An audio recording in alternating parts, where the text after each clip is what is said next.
JD, good afternoon. Yeah. Thanks for joining us today. We appreciate your time and appreciate you sitting down and taking some questions from us. Yeah, thank you for having me. I want to start with your campaign slogan, Standing Tall for All, and your pledge on your website to put Main Street before Wall Street. What should voters know about that slogan and that pitch on your website? Yeah. What does that mean? What does it stand for? What should they know about that? Well, I mean, it started off just when I'm 6'6". It's one of the first things people notice about me, and it's a good way for them to transition into my issues is knowing that I think right now in Washington there's a lot of focus on special interest, and that special interest has a ton of influence. And what you're seeing nationally is the people are frustrated with that being the focus, and our standing tall for all is our motto for really representing the people. And you see that it's exemplified by our 39 county town hall tour right now, and this is our third time we've done a 39 county tour, and we just want to show that we have that engagement with this district. And when I win, we're going to continue to do a town hall in all 39 counties every year, because that's the way democracy should work. Is that then the impetus for why you jumped into this race, is just your overall impressions of Washington today, or were there specific issues besides that, beyond that drove you to want to be a candidate? So there's a lot of things. Being a first-time candidate, like many first-time candidates, I was influenced by the 2016 election. I wanted to get more active, but for me it was that Thanksgiving I went to see my grandma, and the last thing she said was, and I was living out of state, and she goes, "You need to move back to Iowa and take care of the farm." So a month later she passed away, and at her church where I gave the eulogy, that's where I felt the pull to come on home, and I immediately looked in the Sioux City Journal for a month to try and find the job, and the best job I could find it was about $15 an hour with no benefits. And I was working in one of the largest, fastest growing economies, not only in the nation, but in the world, and to see that's what's being offered back here, I started digging into why is that the case. And it's looking at the economy in this 4th district, and you see Des Moines booming, you see Sioux Falls and Omaha doing all right, and then I started looking out through just beyond just Sioux City, and then obviously the farm got transferred from my grandma's generation to my generation, or I'm sorry, my mom's generation, and seeing why low commodity prices, why farmers are struggling to make a profit at this time. I just started digging more into the economic side of it, and then that kind of was the driving point. And then when I was back here, Kim Weaver dropped out of the race. There's nobody in for a month, and I'm too competitive. I couldn't sit on the sidelines anymore, so I launched my campaign. Where's the family farm? It's outside of Lake Mills, Okay. north of Mason City. Okay. What can I ask? Yeah, what jump in. kind of? I mean, when you were looking for a job, what did you look for? That only paid 15 with no benefits. Or, Yeah, I'm a paralegal, so I looked for something similar to that. Okay. And I would look for just general office jobs, and there just really wasn't a lot. So what I ended up doing was creating my own job. I quit my job and I became a freelance paralegal, and just part of the gig economy, and just would work on projects for different folks. okay. So what are your impressions of why the economy in this part of Iowa, in this city, is not what it is in other parts of Iowa, including, as you mentioned, Des Moines? Well, I had my high school Factors. I had my high school 20th reunion earlier this summer, and from East High School, and the majority of the kids I graduated with, whether they went straight into the workforce or they went into college, they're doing pretty good things, but it's not here. And so we need to, I'm excited about Highway 20, and I think they're being 4-lane the whole way, and I think there's a potential right now. Sioux City has a very important time in history where we can really take that next step. And for me, like I mentioned, I worked in technologies and innovation. I want to bring some of those here. I don't want to bring Google here, but I want to bring that entrepreneurial spirit, make sure that the infrastructure for technology is here. Because even if you go on some of these farms right now, it's absolutely fascinating to see the amount of technology on these farms. But they're only using a small portion of what they could be. And I want to be a part of changing the narrative of this district. And the Democratic Party often talks about the fight for raising the minimum wage, and I'm for that. But in this district, it's the fight for $55,000, $65,000, and $75,000 jobs. Those are the things that are going to keep our kids here and incentivize folks to move in. What are your biggest criticisms of Congressman Steve King? His ineffectiveness and his, I would say, because of his ineffectiveness, he hurts our farm economy, because this is one of the largest agriculture producing districts, if not the largest in the nation. And right now there's three things Washington is hurting our farmers on. The first thing is Washington has allowed for market consolidation, and so where we used to have plenty of seed companies, now we have about 3 or 4. Same with fertilizers. And anytime you take market choice out of the equation, it adds pressure and it adds cost to the farmer. And I mean, being a Democrat, I'm not going to say I agree with everything with Chuck Grassley, but Chuck Grassley, Senator Grassley, talks about this pretty eloquently. Steve King does not, has never mentioned this. The second part, the renewable fuel standard. President Trump talked about E15 year-round. That'll help a little bit, but what's really hurting farmers right now is the small refinery waivers. And what that has done is allowed to about 1 million bushels of corn to be left in the bin. And that carryover has depressed corn prices by up to 40 cents a bushel. And that's our own government pushing down corn prices. And if I was well, we'll get there. And then the third part of it is this trade war, where I read the front page today. King says we need to be patient and wait, and he seems to be okay with this trade war.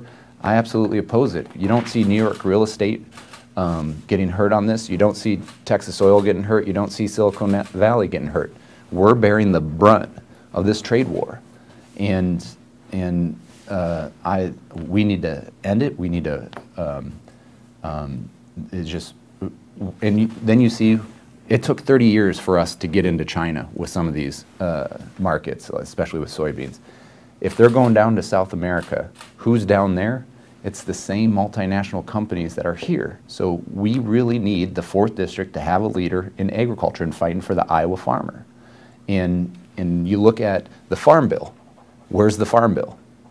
You know? And was he on the Farm Bill Conference Committee? No. Why wasn't he? Well, maybe it's because in the last decade he's missed 39% of the Agriculture Committee hearings. And this 4th District, when you think about it, the economy is agriculture, it's a small business. And he's on the Small Business Conference Committee. He's missed 82% of the Small Business Committee hearings. So by ineffectiveness, you mean he doesn't accomplish anything, or he's working on the wrong stuff, or he's spending his time doing things that are not productive for his own district and his own constituents? Define ineffectiveness. All right. So if you follow, like, when has he talked? If you look at his Twitter, and I would compare that to Trump. When Trump's on his Twitter, he's talking to the people. If King's talking to his people, he's not talking about any of those things. He's talking about his agenda and his ideology. So he has abdicated his own leadership for his own personal agenda. And so why isn't he on that Farm Bill Conference Committee when he's been in office for 16 years? But isn't that's a decision of the leaders? Right. And so he would be the first to admit he's not, especially when John Boehner was the speaker, that wasn't the most popular among the Republicans. So, I mean, is that his fault that the leaders don't want to appoint him to a conference committee? Or At some point, Okay. there's a time when you need to be a team player and fight for your district. And he's not doing that. He's just out on his own, and it's hurting us at this point. On the China tariffs and the trade war, if you were the congressman today, what would you be doing in reaction to that, in response to that? Well, I think if we're going to put these tariffs, it should go through Congress. It shouldn't just be, I mean, the reason they exist is so-called national security. And so we should have a game plan and figure out what is the strategy. If the intellectual property is what we're trying to accomplish here, so basically the president has decided that intellectual property of Silicon Valley is more important than the 4th District in our agriculture. So I would absolutely stand up and oppose it. And this isn't necessarily a reaction to having a Republican president. If this was a Democratic president, I would absolutely stand up against that too. This is, we need, like, Iowa agriculture should not be a partisan issue.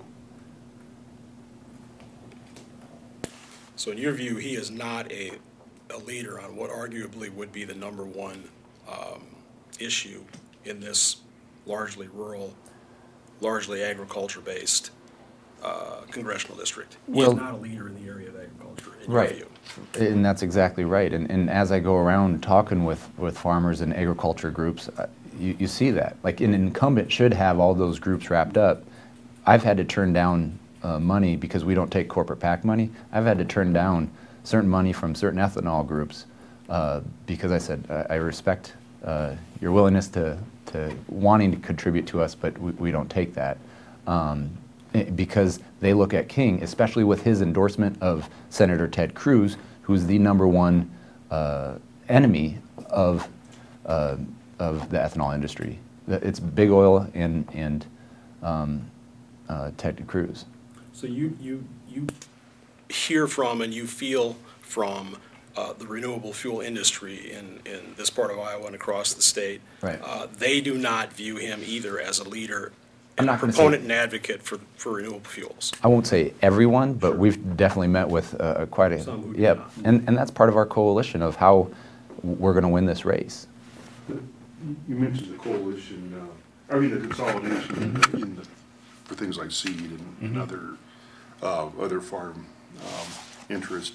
What could he have done to stop that? I mean, like, those are market forces. They do have to go, get approval from the Justice Department. Right. But a lot of that, you can probably acknowledge, it took place under President Obama. Right. So I'm sure he wouldn't have had a lot of influence with him at the time some of those deals happened. So, I mean. And I'm not saying, I think Obama hurt a lot of agriculture. I'm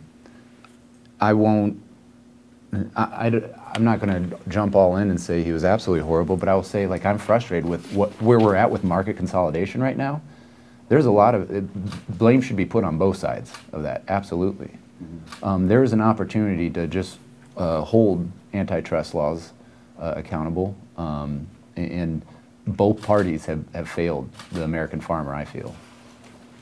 And you don't feel he's done enough on you talked about the waivers for the small refineries. Something else you mentioned, Senator Grassley, something he also talks about that issue Absolutely. a great deal as well. Absolutely. But you do not hear anything from Congressman King on that part of the RFS. Radio silence. Waivers. I want to ask you, President Trump. I didn't mean to interrupt. Go ahead. I was just going to say I hear about his trips to Austria. I don't hear about that. I want to ask you a President Trump question. He obviously will loom large over the midterms.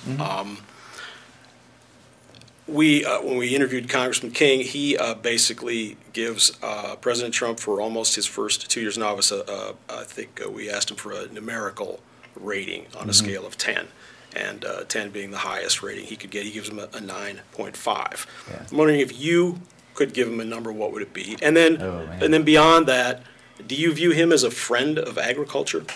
I I don't know what number I would give him, because a lot of it's yet to be determined. And so, do I view President Trump as a friend of agriculture? Absolutely not. I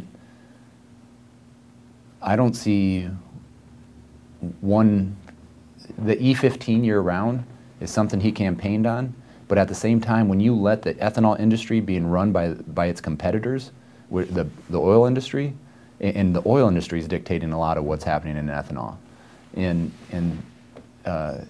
he's trying to have his cake and eat it too, and so I'm always going to be on the side of the Iowa farmer.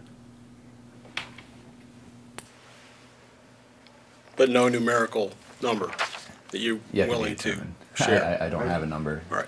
I just wanted to go back to something you brought up with the small refinery waiver. I'm looking at a invitation King made to the acting EPA administrator, Andrew Wheeler, and he specifically brought up that issue and asked that it asked for his support with that.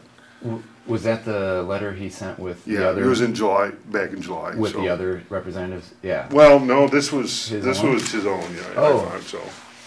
I did not see that, but he's not actively standing up for it. If that's one letter, I'm willing to give it to him, that he's sent one letter. He doesn't actively talk about it. If I was in his position, I would tweet about it, I would talk about it every day. Okay. Another bit. I'm sorry, Nope. and with the number part, I would also say I'm willing to work with Trump. If we talk about infrastructure, we talk about healthcare, both things he talked about on the campaign trail, I'm willing to work with him. And so I'm probably one of the more patient Democrats you'll ever meet. And so I'm willing to work with people regardless of their background, regardless of anything, if it helps this district. Another big issue is the illegal immigration issue. And I'm wondering if you could tell us what your priorities for reform would be. If you had a number 1, 2, 3 that you think should be addressed, Yeah. and what do you think are the biggest distinctions between you and Congressman King, for whom this is a big issue he talks about a lot? What do you think are the biggest distinctions between the two of you on that subject? Yeah, the biggest distinctions is what this district needs and what I hear from small business owners and people throughout the district, whether they're Republicans or Democrats, and we need immigration reform. We haven't had it since 1986. You look at Seaboard Triumph, they just had their year anniversary. You look at the pork plant in Eagle Grove that's about to start production, and both of their executives have specifically said we need an immigrant workforce.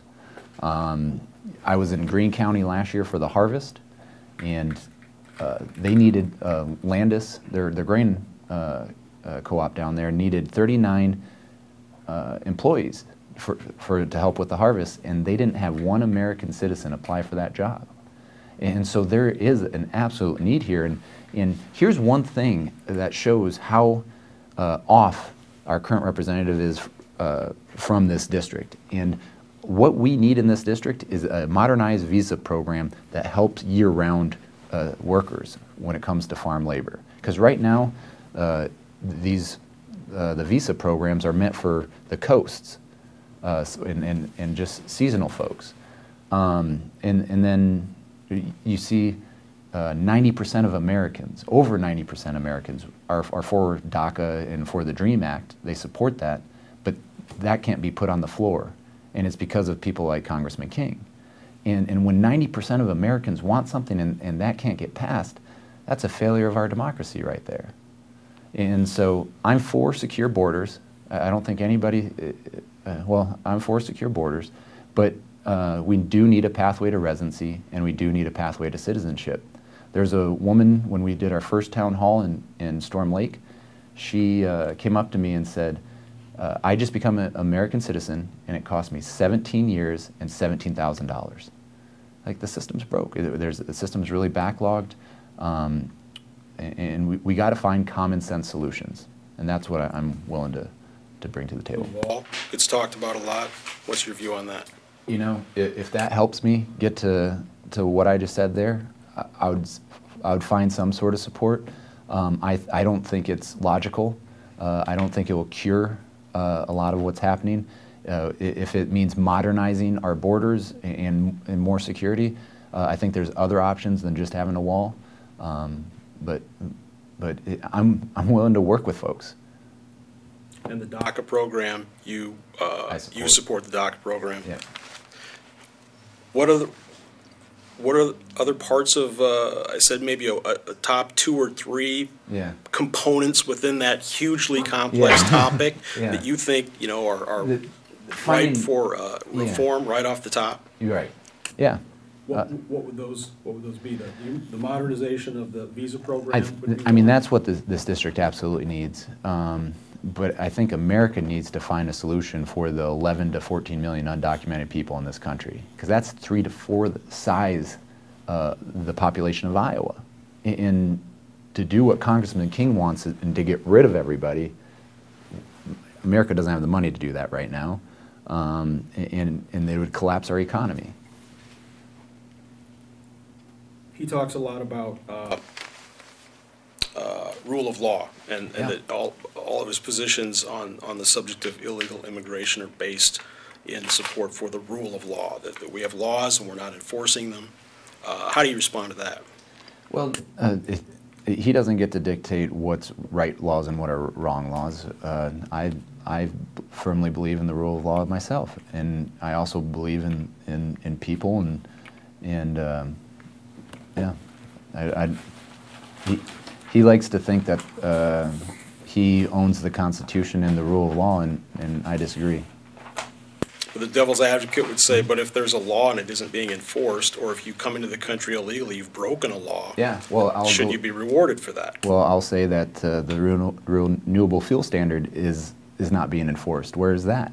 You know, talk about antitrust laws; they're not being enforced. Where are those? And those are things that are all part of this district as well.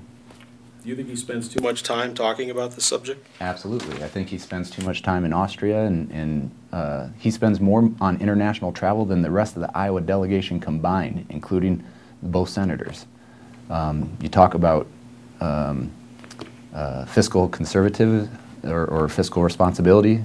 I believe he has a quote from, I have some of his, I did a little bit of research on your guys' past endorsements, and he thought congressional offices should cut their own budgets to demonstrate austerity, and he doesn't seem to cut the funding for his own travel. On your website, you talk about revitalizing unions as a priority of yours. Why is that important, you believe, and what specific steps would you advocate for to do that? The number one problem in America when it comes to the economy is, I mean, because this is an economy that was based on the middle class, is that we haven't found a solution or we haven't found an answer to globalization as it affects the working class. And the demise of the working class in the last few decades are parallel to the demise of unions. And I think if we're going to have a strong middle class, the easiest way is to make sure our unions are strong. What specific steps would you advocate for? I don't know what Congress can or should, or you would want Congress to do in support of that position. Do you have any specific? Well, I mean, we shouldn't have. You look at what Congressman King suggests in taking away labor rights, and he wants to implement right-to-work laws, where I would not. Where I would oppose those. I'm open to. I'm open to a lot of things that would just benefit the working class.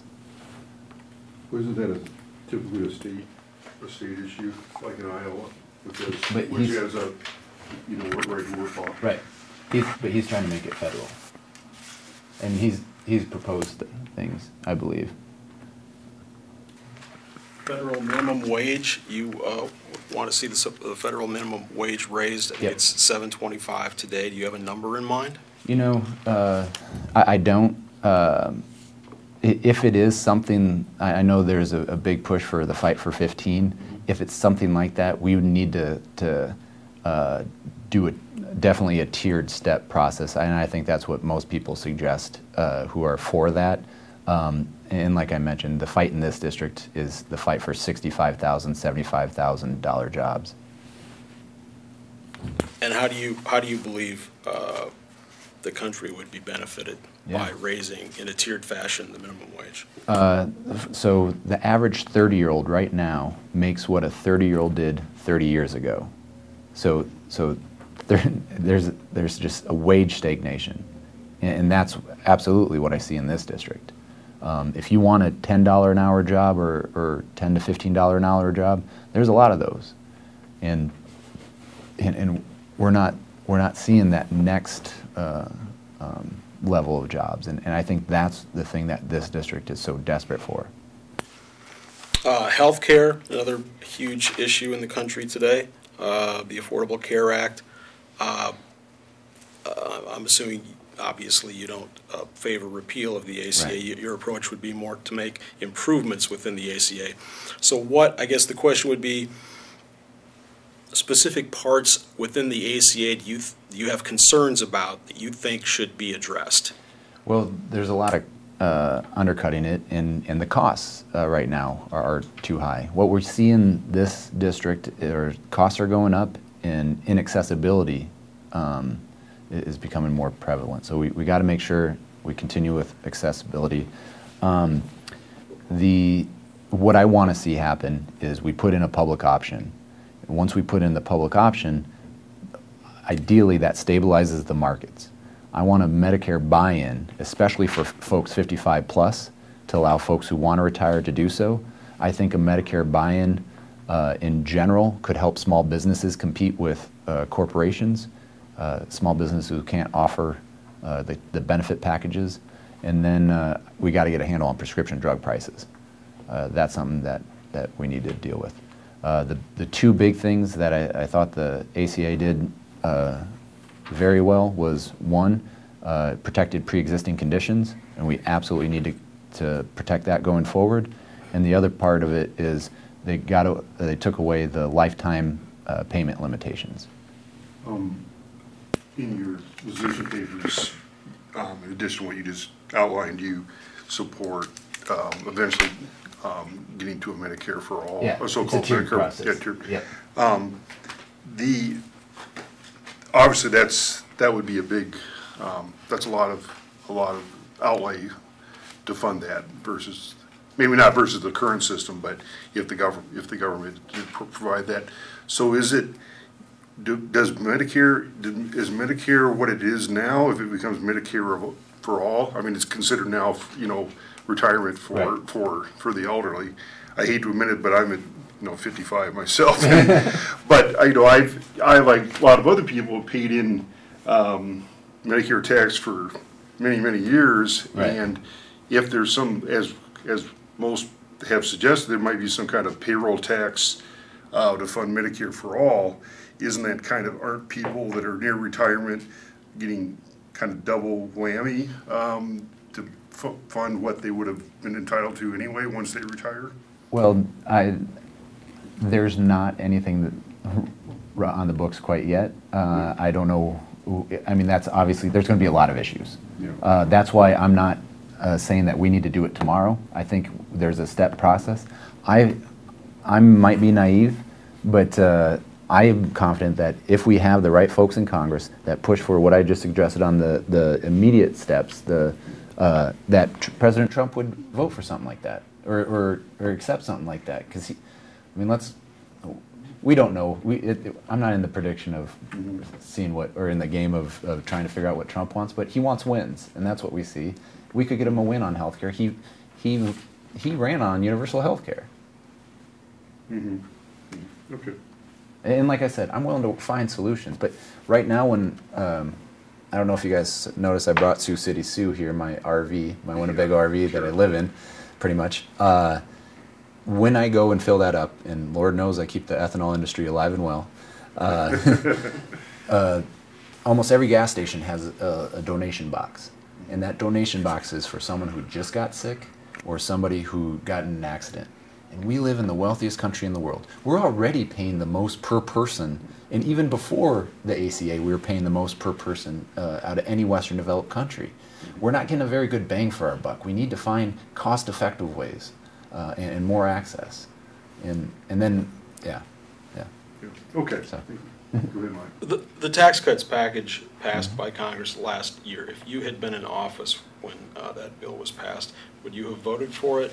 And if not, why not? Definitely not. That tax bill, I mean, it's a blatant, I feel it's a blatant attack on the middle class and the working class. I mean, it shows their priorities. The permanent tax cuts for the wealthy and the corporations. Those corporations bought buybacks at an all-time record this spring.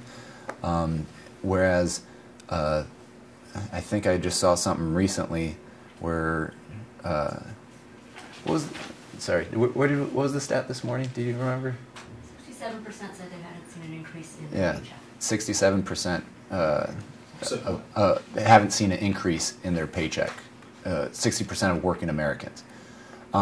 What that tax cut, what really gets me is that shows that we're giving benefits to people who are earning money on investments more so than people who are working. And to me, that's the wrong mentality we need to have. We need to give the benefits to the working men and women in America. And then that tax bill will cause premiums to go up and people to lose coverages of health care. Yeah. And it doesn't do much for trying to bring the working class back up. I want to ask you a question about the epidemic of gun violence in America today.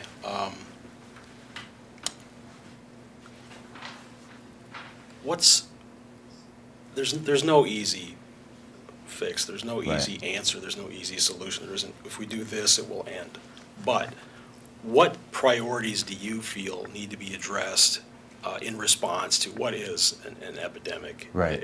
It seems of gun violence in America today.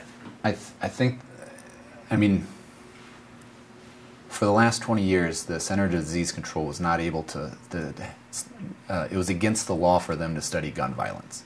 Now, with the passing of the last year's omnibus bill, tongue-tied, they at least allowed for it, but there's no funding for it. We need to study the gun violence, and I feel that there are solutions to this, and when it comes to maybe have red flag laws where if you have domestic violence, if you have some sort of mental health issues, to find ways to not get their hands on guns, like with those people. I respect the Second Amendment. My neighbor, that's his #1 issue, and he caucused for Trump, has a truck the size of Texas and has 5 AR-15s, and we talk about this. He's very passionate about this, and what we both agree upon is I don't care that he has 5 AR-15s. He's a great neighbor. He's lawful. He works his tail off at his job, has a great family, but we both care about that. The shooter in Parkland, the shooter in Las Vegas, Sandy Hook, and the list goes on, that they all had one. And so we got to find solutions to that, and we don't find anything when one side's not willing to talk about anything.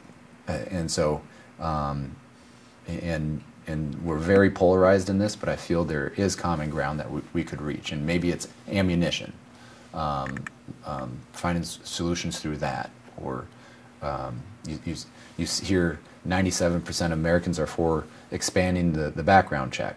97%. If that's how in the world, if 97% of Americans want something, how is that not getting done? It's a failure of our democracy, and it just shows that special interests are dictating our democracy. And I was reading much of what you were just talking about, and I was backgrounding myself on you about your neighbor and so forth. And so you're not a person who has this list of we need to ban this and this and this and this. That's not the approach you necessarily advocate for. I think there's That this weapon should go, that you shouldn't be able to buy that weapon. That's not necessarily the first priority that you would advocate for. no. I think there's going to be. Since you think it's fine for your neighbor to have that type of weapon, Right. or those who think he shouldn't have that type of weapon, Right. they should be banned. You don't agree with that. Right. Right. And I think it should be, it's going to take several steps to get there. I just went to my high school, and we talked about this very issue of 20 years ago. I didn't have that drill in class. And I had the tornado drill, I had the fire drill, and all that. Now they have an active shooter drill. And I mean, that's what our society is up to these days. And what scares me to death is I'm a very active sports person. I love going to games, whether it's Jack Trice or Kinnick Stadium or Memorial Stadium. And almost every stadium, there's a tunnel. And nobody has the right to just gun down folks. And I firmly believe that. And we got to find solutions to it. But again, when the other side's not willing to talk on anything, nothing gets accomplished. So we got to change who goes to conference. What was the study you referenced that had funding wasn't provided Yeah. for? I'm not familiar with the study. For 20 years, starting in the mid-'90s, there was a bill that was passed that said this. Passed by Congress? Yes, passed by Congress, that the Center of Disease Control, or I believe there couldn't be studies on gun violence by the government or something like that. But I know the Center of Disease Control was part of it. And so... But the study didn't happen because the funding for the study wasn't provided. Oh, no. They weren't allowed to even study it. Even if some outside group said, here's funding for it. It was against the law for them to study it. That's what the piece of legislation said? That's what the piece of legislation said. And so now they're at least allowed to study it, but there's no funding for it. So for 20 years, we were not allowed to study gun violence, or at least the Center of Disease Control was not. And you tell me that benefits America and to where we're at right now? That's what I'm talking about when I talk about special interests dictating what's happening in D.C. I'm not familiar with that. And that congressman admitted it was a mistake 20 years later. Oh, okay. Pardon me? She said that congressman who wrote the bill said it was a mistake 20 years later. Do you know who the congressman Do you was? know? I can Google it. She'll look it up. Okay. And this is Irene Lynn, my campaign manager for everybody. Just to, I'm familiar with it, Mike. I can help you out with it later. okay. In the 2016 election campaign for president, we interviewed a number of presidential candidates, including Bernie Sanders. And in many ways, you sound like Bernie Sanders. And he's coming here to, I believe, campaign for you and for others as he goes across the country, kind of barnstorming before the midterms. Does Bernie Sanders play well in the 4th District? Is that the most valuable person for you to bring to the district to campaign for you? Just curious. So I would not consider myself, well, my two political heroes are Senator Harkin and Berkeley Bedell. And in Berkeley Bedell's 1982 or 84 election poster, which I saw recently, it talked about 1% controls the government. What are you, the 99%, going to do about it? And so, like, I'm a Berkeley Bedell guy. I'm a Senator Harkin guy. I wouldn't necessarily call myself a Bernie Sanders person, but he is an advocate for the working class. I'm happy to have him here because he draws large crowds. I'm not a DCCC campaign. I get very frustrated with things out in D.C. and we're very much an independent campaign. He appeals to a certain folks that we need to have on our side in order to win, and so I have no problem having him come here campaign on my behalf and with us. And you certainly don't see yourself as someone who's trying to emulate him necessarily. No, my like I mentioned, my political heroes are Berkeley Bedell and Tom Harkin, who in 1984 represented 80% of this district, when Senator Harkin was then Representative Harkin. And so, I mean, you look at what we did, the going to all 39 counties 3 times, barnstorming these counties right now with a megaphone hanging outside our RV on certain days here. That's what Berkeley Bedell used to do. And we have this throwback mentality of campaign. If you were elected, what committee assignments would you make priorities to try to get a spot on? And why? Agriculture, because we have an obligation, being the representative from the 4th Congressional District, to be a leader in agriculture. The second one would probably be energy. It covers a lot of things, but for me, I am fascinated with what's happening in solar, and when I was working in innovation and technologies, there was a small sector of solar that was part of that, and how solar is going to change our life in the next 5 to 15 years is absolutely fascinating to me, and I want to be a part of that. And then, I mean, I'm open.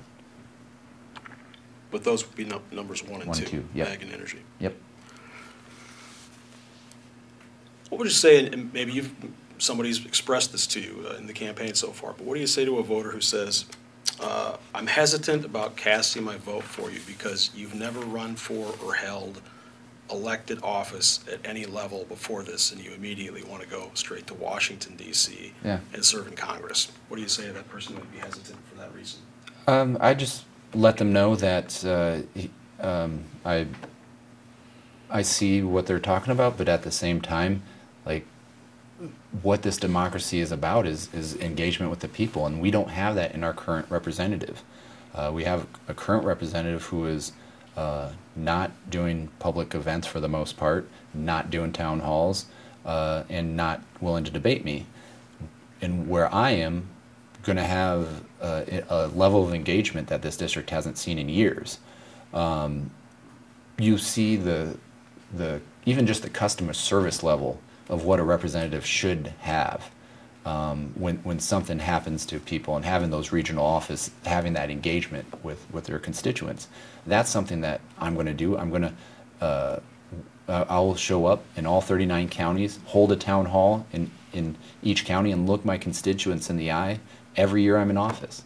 Like I mentioned, I don't agree with everything with what Senator Grassley does, but I respect the fact that for the last 38 years, he's shown up in Woodbury County, and I would have an opportunity to talk to him. As a freshman, possibly in the minority party, if the Dems don't regain the House, which I'm sure you hope they do, but if they don't, and you won, you would be a freshman in the minority party. How would you be in a stronger position than a multi-term incumbent of the majority party in representing this district in the House? Were that scenario to play out? So, I mean, he's had that for the last few years. What has he really done? So, I mean, at the very, very minimal level, I would break even with him. Being a rural district, being a rural district Democrat is very important. We don't have a lot of those, and that's one of the main reasons I'm running, is there's a lack of voice of rural Democrats. And you look at what's happening nationally, I get very frustrated with my party because we have a leader in the House who's from California, and we have a leader of the Senate from New York. And when you talk to folks and you're like, who's a leader in the Midwest when it comes to Democrat, you hear this long pause. And that's what I want, is to have a leader and do so. That's how we would get the Farm Bill passed. People who are willing to work together and not just have, this was one of the first times in history that the Farm Bill has been so partisan, and the House bill voted on party lines. Like, that's unacceptable to me. I want to pick up, I'll turn around the scenario that Mike gave, and speaking of the current minority leader, she's obviously not very popular, from what I gather, not real popular in the 4th District. I think you have pledged not to support her if the Democrats did gain the majority. But if she, I mean, it was probably a good chance she would win anyway, with so many members in the caucus from California. So I don't suppose if she did become speaker, you would turn around and caucus with the Republicans. So why would voters in one of the most Republican districts in the country help the Democrats gain a majority and a speaker they clearly wouldn't, or in most cases, not want to see leading the House? Well, I would. Okay, I'm trying to. I know that's a long-winded scenario, but So you're basically saying, why would somebody support me because it would lead to her becoming the speaker? Because regardless of my vote, it doesn't matter. Yeah. Well, I think, I mean, if in that mindset, like, why have anybody? Because they can't do everything. It's like, I'm actively going to vote for this district. I'm actively, I'm going to do a lot what Berkeley Bedell did. And when there was times when he had questions about certain bills, he held a town hall and asked folks, how do I vote on this? And I'd be willing to do things like that. And when it comes to the speaker, I mean, to me that's a November 7th question. I would love to have that debate with my constituents at that time. I view this as when I beat Steve King, being a freshman congressman, you'd think there's not a lot of power, but when you beat Steve King, I guarantee a lot of Democrats would be listening to me. And when you're a rural Democrat, a lot of Democrats are going to listen to you, especially 2020 folks who want to, A, get your endorsement, but B, want to figure out how do we reach rural America? Because let's call a spade. Democrats have not done that very well in the last decade. And so I would have a lot more power than just a regular freshman congressman, regardless of background, and I would have a heck of a lot more power than our current representative. Yeah, it's there's a lot of things going for us right now, and part of it is out of our hands, but part of it is what we earned, and what my gut instinct was. We saw what happened in the polls, the Emerson poll that showed we're within 10, and then showed our poll shows we're within 6, and both of those, it clearly shows the only thing that's holding us back is name recognition. He's polling at 70% in his own party. I mean, we're polling at about 10% of the Republican Party. There's enough Republicans who are fed up with him. And I mean, look in Sioux City alone. The last 2 cycles, we've had a Sioux City Republican challenge him in the primary.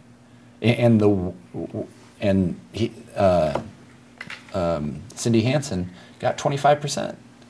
And Bertrand got what, 38 or something?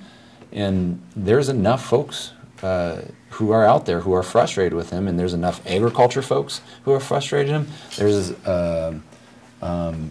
There's a whole coalition we're building. And when we're going out to these town halls, when was the last time you heard of a Democrat in Sheldon, Iowa, have a standing room only event? Or in Northwestern last night have over 100 people. Or in Dickinson County, where Hillary got less than 30%, we had 182 people at our at our town hall there. And there's a buzz and a movement that's happening here.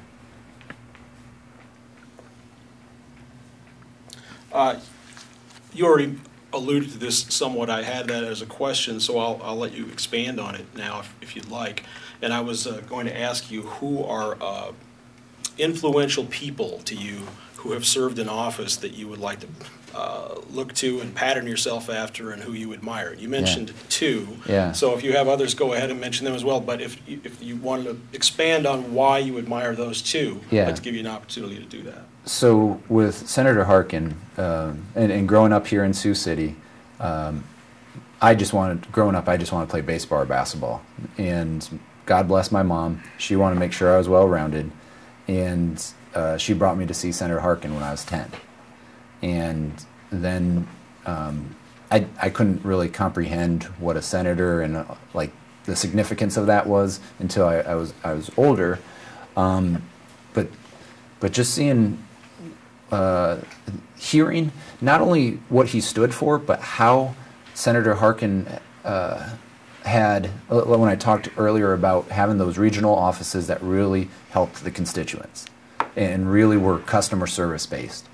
That's what I want, because I want that level of engagement and helping the people of this district. Whether it's, and when it comes to Berkeley-Bedell, like having town halls to ask the constituents what they want and how to vote on something, like that, it's just, he's an impressive person. That's how he was able to get people across the aisle to vote for him. And I want to bring this back to a time when Iowa politics was about voting on the person and not necessarily the political party.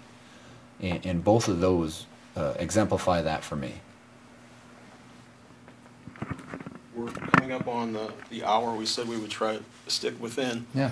So I want to give you an opportunity here at the end. If there was something we didn't ask you about that you wanted to make sure you talked about, if anybody else had any other questions, go ahead and ask them. But my last question would simply be, and you can go any direction with it you want to, why should the voters of the 4th District turn the House seat from Steve King to you? Well, you see what's happening here in the 4th District, like I mentioned with the economy and the agriculture economy struggling.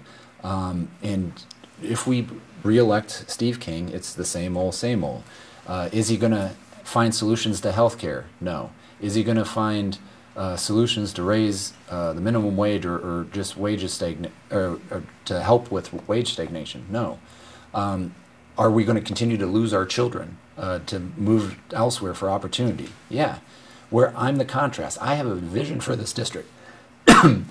Bringing in technology, modernizing a lot of these things that my generation and younger folks want and need, and to work with folks across the aisle to have better service when it comes to constituent services and to just provide for our district. If they want to continue to have a congressman who gets in national headlines for controversial things, then continue to vote for Steve King. But if they want somebody to do the job and fight for them and continue to show up for them and listen to them, it's a clear contrast of what we currently have, and that's me. Thank you so much for your time today. Yeah, thank you.